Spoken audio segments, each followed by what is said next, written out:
Hello বন্ধুরা, সবাই কেমন আছো? তো বন্ধুরা, আজকে অনেক দিন পর আবার ভিডিও করার সময় পাচ্ছি। অ্যাকচুয়ালি আমার একটু শরীর খারাপ হয়েছিল আর কাজের কারণে খুব ব্যস্ত ছিলাম। তো যাই হোক, তো আজকে এই ভিডিওটা আবার করছি।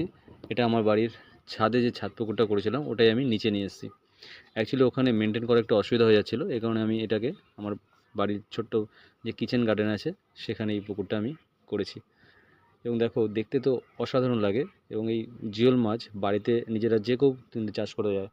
কারণ এটা আমি প্রথম ভেবেছিলাম হবে না হয়তো, অনেকে আমাকে বলেছিল এইভাবে হয় না।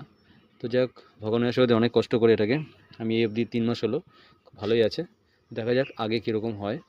তো তোমরাও চাইলে বাড়িতে এইভাবে করতে পারো, ছোট্ট করে একটা পুকুর ছাদেও করতে পারো, ভালো থাকবে। বিভিন্ন রকম মাছ আছে এখানে, যেমন এর মধ্যে আছে আমার কাছে দেশি শিং এবং দেশি কই, তারপরে দেশি ট্যাংরা,